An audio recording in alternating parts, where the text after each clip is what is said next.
Bonjour et bienvenue dans une nouvelle vidéo sur la cybersécurité. Donc là on est toujours sur Over the Wire dans la section Krypton. Donc on va faire le level 5 à 6, toujours dans le chiffrement. Donc ici on nous explique que l'analyse fréquentielle peut casser une clé qu'on connaît. On peut essayer, on l'a essayé la dernière fois qu'on a utilisé le chiffrement poly-alphabétique la dernière fois. Mais cette fois on ne connaît pas la longueur de cette clé. La seule chose qu'on sait, c'est que le texte a été écrit en anglais américain. Alors, une chose qui est intéressante, c'est que même si la clé, on ne connaît pas la longueur, il est toujours possible de faire une analyse fréquentielle et de casser le chiffrement. Donc ici, on a réussi à se connecter avec l'ancien mot de passe sur Krypton 5. On va regarder ce qui nous fournit dans Krypton et Krypton 5. Donc là, on voit qu'on a 3 textes qui ont été interceptés, on a un Krypton 6 et on n'a même pas d'indice. Donc on peut déjà regarder la longueur du texte chiffré de Krypton 6. Là, on voit qu'il est extrêmement court, hein, donc ça va être impossible de le casser.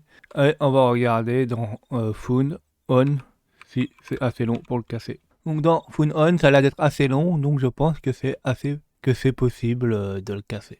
On va faire la même chose que la dernière fois. On va toujours sur le même site, là, www.boxentric.com. On va tout sélectionner, on colle. Là, la langue, on sait c'est l'anglais. On fait standard mode. On va faire autosolve avec aucune clé connue. On peut commencer avec une longueur de 10 maximum. Après, si vous voyez que la longueur n'est pas assez grande, on peut mettre une clé plus grande et on peut aussi augmenter le nombre d'itérations si le résultat est pas assez probant. Par contre, ça va prendre plus de temps pour le déchiffrer. Donc on laisse comme ça, on fait autosolve. Et là, on voit que la première clé, là, on a tout notre texte a été déchiffré, il est en anglais, on le comprend. Et en plus, là, on a une clé qui est Keylung, qui fait 1, 2, 3, 4, 5, 6, 7, 8, 9 de longueur. Pour tester que ces clés soient bonnes, il faut aller sur Cyberchef et avec la clé là qu'on a trouvée, déchiffrer ce qui est sur Krypton. Donc on va sur Cyberchef. Donc là on a notre entrée, donc ça c'est le texte chiffré. C'est toujours du Viginaire, donc en mode décode. Donc la clé, comme on a dit, on l'avait trouvée, c'est la Keylength, copier. Donc on met là. Et là on voit qu'en fait le mot de passe c'est random. Alors pour tester, on va essayer de se connecter pour voir si ça fonctionne. Donc on quitte. Là on n'est plus sur l'utilisateur 5 mais le 6. On met le mot de passe random et on voit qu'il fonctionne.